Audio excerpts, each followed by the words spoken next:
नमस्कार, मैं हूं दीपाली राणा। आप देख रहे हैं मिड कैप मंत्रा। शुरुआत करते हैं इस वक्त की हेडलाइंस के साथ। बाजार में लगातार तीसरे दिन तेजी का मोमेंटम कायम। निफ्टी करीब 120 पॉइंट चढ़कर 25,980 के ऊपर निकला। MNM, LNT, Axis bank, Tata steel ने भरा जोश। हालांकि bank Nifty flat, mid cap small cap आज भी कर रहे हैं आउट परफॉर्म।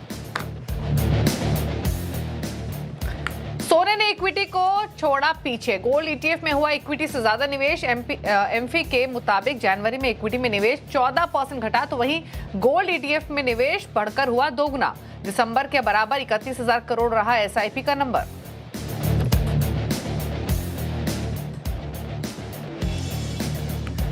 आज के बिग स्टॉक स्पॉटलाइट और चार्ट जीपीटी पड़े सटीक। मजबूत नतीजों से लाइफ हाई पर पहुंचे बीएसई, साथ ही अंबेर एंटरप्राइजेस भागा।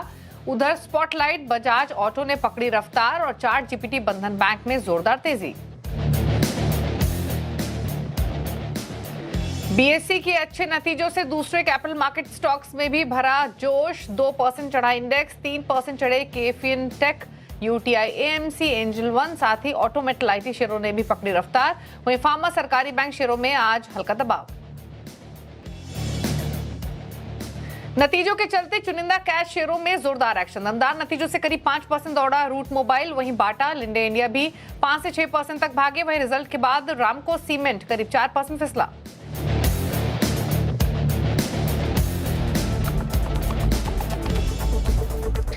आप देख रहे हैं मिड कैप मंत्रा। हमारे साथ है निर्मल बंग के नीरव छेदा। लेकिन पहले बात करेंगे मार्केट्स की, और बाजार का मूड बेहतर आज के सेशन में। कल क्लोजिंग भी ठीक हुई थी और आज भी मोमेंटम कंटिन्यू होते हुए दिखाई दे रहा है। इंटरेस्टिंग ये है कि आज चौतरफा एक्शन है।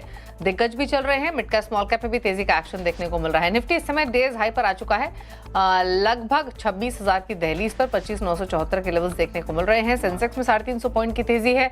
और अगर आप मिड कैप स्मॉल कैप को देखेंगे, निफ्टी बैंक को देखेंगे, तो वहां भी मोमेंटम स्ट्रॉन्ग है। निफ्टी बैंक भी वापस डेज हाई को अप्रोच करते हुए, हालांकि फ्लैग टुवर्ड्स पॉजिटिव बाय से उतना एक्शन नहीं है जितना हम ब्रॉडर मार्केट्स में देख रहे हैं या कुछ और सेक्टर इंडेक्स में देख रहे हैं। मिड कैप इंडेक्स आप देखिए 371 पॉइंट ऊपर है डेज हाई पर। 1% ऊपर मेटल इंडेक्स आ चुका है। 0.5% ऊपर स्मॉल कैप इंडेक्स कर रहा है ट्रेड। मार्केट की ब्रेथ भी पॉजिटिव साइड पर इंक्लाइंड है। मूड बुलिश दिखाई दे रहा है thanks to mid cap and small caps, जहां पर डिसाइसिव बाइंग देखने को मिल रही है। और 2026 स्टॉक्स हैं जो कि तेजी के साथ ट्रेड कर रहे हैं। 896 स्टॉक्स ऐसे हैं जो कि गिरावट के साथ कर रहे हैं कारोबार आज के सेशन में। सेक्टरल परफॉर्मेंस देखेंगे तो 2 ही सेक्टर्स हैं जो पार्टिसिपेट नहीं कर रहे हैं आज तेजी में। हालांकि यहाँ भी गिरावट नहीं है, बट सुस्त है। फार्मा और कैपिटल गुड इंडेक्स, बाकी सभी सेक्टर्स हरे निशान में है। लेकिन डिसाइसिव बाइंग कहां देखने को मिल रही है, तो क्लियर आउट परफॉर्मर आज के सेशन में 2 पॉकेट्स हैं। एक तो ऑटोज और दूसरा मेटल। ऑटोज में 1.5% की तेजी है ऑटो इंडेक्स में। मेटल में 1% की तेजी है। इसके अलावा बाइंग इंटरेस्ट थोड़े बहुत हमने डिफेंस में, पीएसयू बैंक में भी देखे हैं। रियल्टी में थोड़ा पॉजिटिव बाइस देखने को मिल रहा है। अच्छा, इंटरेस्टिंग है कि फार्मा का इंडेक्स आपको लाल निशान में दिखाई देगा, लेकिन अगर आप mid cap small cap pharma stocks को देखेंगे तो वहां पर तेजी का एक्शन बना हुआ है। लेकिन कहां पर है अपॉर्चुनिटीज आज के मार्केट में, इसको समझते हैं। नीरव से पहले इंडेक्स पर राय ले लेते हैं। नीरव नमस्कार, बताइए पहले तो Nifty bank Nifty days high पर नया ट्रेड लेने की कितनी अपॉर्चुनिटी बन रही है, एग्जिस्टिंग ट्रेडर्स क्या करें? गुड आफ्टरनून दीपाली जी। देखिए, निफ्टी एक इम्पॉर्टेंट 26,000 के ऊपर आ चुकी है फ्यूचर्स में। और जो हिसाब से पैटर्न बना है 26,250 तक जा सकता है निफ्टी। तो करंट लेवल से बाय ही बनता है। आप बाइंग करें और थोड़ा डिप्स मिलता है तो डिप्स में भी बाय करें। 25,950 का आपका स्टॉप लॉस रहेगा फ्यूचर्स में। 26,250 का पहला टारगेट रहेगा। बैंक निफ्टी एक इम्पॉर्टेंट रेजिस्टेंस के ऊपर चल रहा है फ्यूचर्स में। 60,400 का एक रेजिस्टेंस था, उसके ऊपर चल रहा है। अब यहाँ से जो दूसरा लेवल है 61,500 तक का लेवल खुल जाता है बैंक निफ्टी के लिए। आई बिलीव और लीड करेगा बैंक निफ्टी करंट लेवल से। आप बाइंग कर सकते हैं with a stop loss 60,400 on the futures, और 61,500 तक के टारगेट इसमें नजर आ सकते हैं। स्टॉक स्पेसिफिक अप्रोच आपकी क्या रहेगी? कुछ ट्रेड्स आइडेंटिफाई किए हैं? तो देखिए, जैसे कि आपने कहा स्टील काफी बढ़िया कर रहा है, तो एनएमडीसी स्टील करंट लेवल से काफी बढ़िया लग रहा है। ओवरऑल पैटर्न बुलिश है। 50 और 200 डे मूविंग एवरेज के ऊपर आया है। करंट लेवल से इसे बाय किया जा सकता है। 42 के आसपास चल रहा है with stop loss of 38 rupees. ऊपर में 50 रुपए तक के टारगेट इसमें नजर आ सकते हैं। दूसरा, टाटा कैपिटल काफी बढ़िया रिवर्सल दिया है फ्रॉम 335 330 और लेवल, जो कि एक इंपॉर्टेंट सपोर्ट जोन है। करंट लेवल से इसे बाय किया जा सकता है 345 के स्टॉप लॉस के साथ में। ऊपर में अराउंड 380 तक के टारगेट इसमें नजर आ सकते। एक बार अपने दूसरे स्टॉक का नाम रिपीट करेंगे क्या आप नीरव? टाटा कैपिटल और NMDC steel. Okay, Tata capital और एनएमडीसी स्टील, ये दो ट्रेड्स आपको रेकमेंड किए गए हैं ट्रेडिंग पोजीशंस के पॉइंट ऑफ व्यू से। लेकिन चलिए अब मिड कैप्स का हाल लेकर आते हैं। इंडेक्स तो आपने देखा ही 350 पॉइंट ऊपर ट्रेड कर रहा है दिन के ऊपरी स्तर ऊपर, लेकिन अब पॉकेट्स दिखाते हैं जहां पर एक्शन दिखाई दे रहा है आज के सेशन में तेजी का। और इंटरेस्टिंग ये है कि सबसे पहले आप कैपिटल मार्केट के स्टॉक्स देखिए। बीएसई पर तो इनफैक्ट हम आगे शो में बात भी करेंगे, लेकिन स्टॉक 3100 के ऊपर ट्रेड कर रहा है, 5% का उछाल। एंजल वन 3%, 8% ऊपर जेम फाइनेंशियल है, रेलिगर भी 2.5% ऊपर कर रहा है ट्रेड। तो कैपिटल मार्केट स्टॉक में शानदार मोमेंटम आज के कारोबार में दिखाई दे रहा है। आईटी में जहां मजबूती उसमें रामको सिस्टम्स 10% ऊपर है, 6% ऊपर सास्केन टेक, बिरला सॉफ्ट 4.5% ऊपर, टाटा टेक 2.5% ऊपर कारोबार कर रहा है। क्विक कॉमर्स स्टॉक्स यानी स्विगी, इटर्नल शानदार मोमेंटम में 6% तक की तेजी इन स्टॉक्स में देखने को मिल रही है। फार्मा इंडेक्स फ्लैट, लेकिन स्टॉक्स मिड कैप्स में परफॉर्म करते हुए 5% ऊपर फाइजर, आरपीजी लाइफ 2% ऊपर, 3% ऊपर सनोफी, ब्लिस जीवीएस फार्मा 3.5% ऊपर कर रहा है ट्रेड। एफएमसीजी में भी Vadilal, India Glycols, ADF Foods, Tasty Bite, यहाँ पर मोमेंटम है 3% तक की तेजी देखने को मिल रही है। कुछ सेलेक्ट स्टॉक्स मिड कैप में जो कि लूजिंग साइड पर हैं, जहां पर लाल निशान में कारोबार हो रहा है, उसमें पॉलिसी बाजार, सीजी पार, भारतीय हेक्सा, बर्जर पेंट्स है, यहाँ पर ऑन एन एवरेज 2-2.5% तक की गिरावट देखने को मिल रही है आज के सेशन में। तो ये रहा इक्विटी मार्केट का पूरा एक्शन आपकी स्क्रीन पर, जहां पर मिड कैप्स का हाल हमने देखा और साथ ही तमाम सेक्टर्स में किस तरीके के मूव्स हैं उनको देखा। लेकिन इंटरेस्टिंग ये है कि इक्विटी में जो ये रौनक बनी है, ये हमने पोस्ट बजट जब ट्रंप के साथ डील को लेकर पॉजिटिव खबर आई उसके बाद ही मोमेंटम बनाया। उससे पहले लगातार निराशा, लगातार सेल ऑफ मार्केट्स में देख रहे थे और शायद यही वजह भी है कि निवेशकों का जो भरोसा था वो इक्विटी से ज्यादा गोल्ड पर नजर आ रहा था। एटलीस्ट अगर आप जनवरी के आंकड़े देखेंगे, म्यूचुअल फंड डाटा देखेंगे, तो यही तस्वीर उभर कर आ रही है। और इतिहास में ऐसा पहली बार हुआ है कि इक्विटी से ज्यादा निवेशकों ने गोल्ड में निवेश किया है।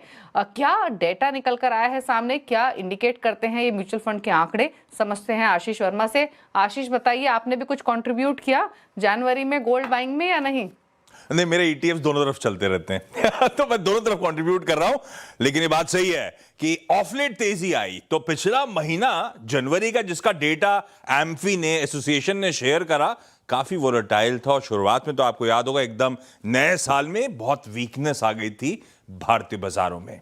सबसे पहला नेट एसेट अंडर मैनेजमेंट, यानी कि कितना कुल वैल्यू ये लोग मैनेज करते हैं पैसा। पिछले मंथ दिसंबर में एयूएम गिर गया था, तो मेरी पहली नजर थी इस बार कि वो नेट एयूएम बढ़ा कि नहीं बढ़ा। 1% के आसपास का जंप और 81 लाख करोड़ रुपीस पे पहुंचता हुआ, तो इंप्रूवमेंट आया। अच्छा, इंप्रूवमेंट के पीछे टेक्निकल रीजन हो सकता है, डेट का असल में इनफ्लो और आउटफ्लो है। दिसंबर महीने में 1,32,000 करोड़ रुपए आउटफ्लो हुआ था डेट म्यूचुअल फंड से।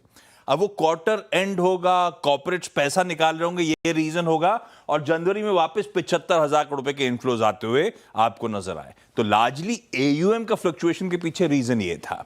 दूसरा सबसे इंपॉर्टेंट एसआईपी इनफ्लो, इस पूरे आंकड़ों का कह लीजिए गोल्ड स्टैंडर्ड। पिछली बार रिकॉर्ड हाई 31,000 करोड़ रुपीस पे आया था एसआईपी का मंथली इनफ्लो। इस बार सब ये जानना चाहते थे वो नंबर इंटैक्ट रहेगा नहीं रहेगा। मैच करता हुआ, प्रिसाइसली मैच करता हुआ, फिर से 31,000 करोड़ रुपए के पार जनवरी में भी एसआईपी इनफ्लोज देखने को मिले हैं। अच्छा, इसमें अब आइए इक्विटी फंड्स के इनफ्लोज में, उसमें गिरावट है। नवंबर से दिसंबर गिरा था, दिसंबर से जनवरी इक्विटी इनफ्लो 14% और गिर गया, 24,000 करोड़ रुपए पे पहुंचता हुआ नजर आएगा। इसका ब्रेकअप लेकर आता हूं। लार्ज कैप्स में तो हालांकि लार्ज कैप्स का क्वांटम थोड़ा कम होता है, लेकिन फिर भी 28% का month on month large caps में जंप है।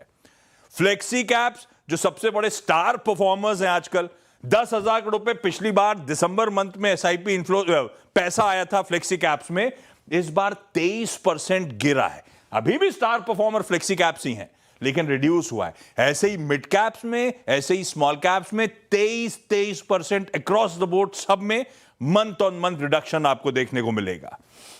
जहां तक गोल्ड ईटीएफ्स की बात है, यह नंबर हाईलाइट में आया था दिसंबर में, जब 200% का जंप देखने को मिला था गोल्ड ईटीएफ्स के इनफ्लोज में।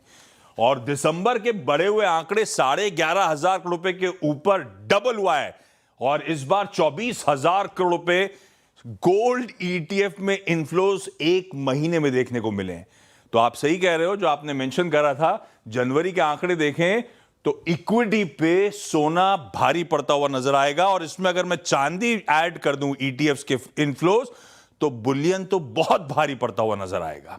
लेकिन हाँ, यह है डेटा पॉइंट्स, गोल्ड, ईटीएफ्स में इनफ्लोज बहुत तगड़े, इक्विटीज में रिड्यूस होते हुए। अच्छा आंकड़ा बस ये कि एसआईपी इनफ्लोज जस के तस 31,000 करोड़ पे बने हुए आपको नजर आएंगे। ओके, शुक्रिया आशीष ये पूरा डेटा समझाने के लिए। हालांकि फेब मंथ के आंकड़े कैसे आते हैं म्यूचुअल फंड के, वो काफी इंटरेस्टिंग रहेंगे, क्योंकि बजट के बाद हमने सोने चांदी में भी प्रॉफिट टेकिंग देखी, प्राइसेस में काफी उथल पुथल रही, काफी हाई वॉलेटिलिटी इन दोनों ही बुलियंस में देखने को मिली है। तो इम्पैक्ट इनफ्लोज पर कैसा रहेगा फेब मंथ में, वो काफी इंटरेस्टिंग रहेगा, क्योंकि इक्विटीज की तरफ जो मूड माहौल है वो अब बेहतर होता हुआ दिखाई दे रहा है। बट जनवरी की तस्वीर हमारे सामने। रुकना इसी के साथ एक ब्रेक के लिए, लौटेंगे तो कुछ और खबरों की तरफ करेंगे रुख, जल्द वापस आते हैं। देख रहे हैं मिड कैप मंत्रा और आगे बढ़ेंगे, रुक करेंगे कुछ और खबरों का, और एक स्टॉक पर करते हैं चर्चा जो है वोल्टास। दरअसल वोल्टास जल्द प्राइसेस बढ़ा सकता है। कंपनी ने मैनेजमेंट मीट में इस बात का इशारा किया है, और कंपनी को मार्च तक इन्वेंट्री में भी सुधार की पूरी उम्मीद है। मैनेजमेंट मीट से क्या खास निकला, ये बताने के लिए आशीष चतुर्वेदी हमारे साथ मौजूद हैं। आशीष, बताइए क्या की टेक अवेज रहे? बिल्कुल, देखिए जेएम फाइनेंशियल की सिंगापुर में कॉन्फ्रेंस चल रही है, जहां पर मैनेजमेंट ने पार्टिसिपेट किया और आगे के ग्रोथ आउटलुक पर विस्तार से चर्चा की। तो सबसे पहले प्राइस वाली हाईलाइट तो आपने बता दी, लेकिन साथ में अगर आप देखें तो जो यूसीपी के मार्जिन्स हैं ये चौथी तिमाही से थोड़े से बेहतर देखने को मिल सकते हैं। अब तक इंडस्ट्री में एक बड़ी समस्या ये है कि इन्वेंट्री बिल्टअप देखने को मिल रहा है, लेकिन ये बता रहा है कि फेब एंड या बहुत से बहुत मार्च तक ये काफ़ी हद तक क्लियर हो जाएगी। क्योंकि खास बात अगर आप देखें तो जो 3 स्टार 5 स्टार एसी नए एनर्जी नॉर्म्स के तहत यहाँ पर कीमतें बढ़ सकती हैं, और 4 से लेकर 5% जो प्राइस हाइक है कंपनी ने प्लान कर रखा है। हालांकि इसके पीछे एक और कारण ये है कि जो इनपुट कॉस्ट है वो भी, जैसे कॉपर की कीमतें काफ़ी बढ़ चुकी, तो इसको भी पास ऑन करना पड़ेगा। लेकिन Q4 एंड ऑनवर्ड जो आउटलुक है बहुत बढ़िया लग रहा है। 10% की वॉल्यूम ग्रोथ आपको Q4 में देखने को मिल सकती है। जो FY27 का Q1 होगा वहां पर 20% की ग्रोथ आपको देखने को मिल सकती है, जो कि नेचुरली काफ़ी बढ़िया देखने को मिली। लेकिन वोल्टास में एक और इनका प्रोजेक्ट बिजनेस है। दरअसल इस बार इसका प्रदर्शन थोड़ा सा कमजोर साइड पर देखने को मिला था, लेकिन अब कंपनी बता रही है कि यहाँ पर भी थोड़ी सी रिवाइवल के संकेत देखने को मिल रहे हैं। यूएई और सऊदी अरब इसके जो ऑर्डर्स मिल रहे हैं यहाँ पर कंपनी ज़्यादा फोकस कर रही है। कतर जैसी ज्योग्राफीज जहाँ पर मार्जिन थोड़े से कम होते हैं इसे अवॉइड किया जा रहा है। और साथ में अगर आप देखें तो अगले 2 से 3 क्वार्टर आगे जो डेटा सेंटर का भी इनका कारोबार है वहाँ पर भी आप देखें तो काफ़ी अच्छे ग्रीन शूट्स नज़र आ रहे हैं। वैल्यूएशन के लिहाज से स्टॉक थोड़ा सा महंगा ज़रूर है, 46 टाइम्स FY27 EPS और तकरीबन 37 टाइम्स EV बाय एबिटा पर चल रहा है। इसी के चलते नज़र रखनी चाहिए, लेकिन मैनेजमेंट आप देखें तो ग्रोथ को लेकर बुलिश नज़र आ रहा है। ओके, चलिए वोल्टास पर एक राय और ले लेते हैं। मैनेजमेंट मीट के की टेक अवेज तो यहाँ पर आशीष ने समझाया, लेकिन स्टॉक क्योंकि इन अपडेट्स के बाद डेज लो पर ट्रेड कर रहा है तो एक टेक चेक बनता है। बताइए क्या राय रहेगी आपकी वोल्टास पर 2.5% से नीचे भी कारोबार करते हुए? देखिए वोल्टास में एक इम्पॉर्टेंट ब्रेकआउट आया है 1430 का, और ब्रेकआउट के हिसाब से मुझे लगता है कि 1570 1600 तक ये स्टॉक ऊपर में जा सकता है। नो डाउट आज के दिन में नीचे आया है, नीचे में और लेना चाहिए करंट लेवल्स पे, और एंड ऑन सम डिक्लाइंस 1430 के स्टॉप लॉस के साथ में इसे बाय किया जा सकता है। मुझे लगता है 1 से 2 दिनों में वापस ये घूम जाएगा एंड अबाउट 1600 के लेवल्स के पार निकल जाएगा। ओके, अच्छा, इनफैक्ट अगर हम इस पूरे ही कंज्यूमर ड्यूरेबल पैक को देखें आज, तो आज के सेशन में कुछ स्टॉक्स है जहां पर बाइंग मोमेंटम देखने को मिल रहा है, और वैसे भी डिक्सन एम्बर जैसे स्टॉक्स ऑलरेडी हमने देखा कंसिस्टेंटली फोकस में रहे भी हैं।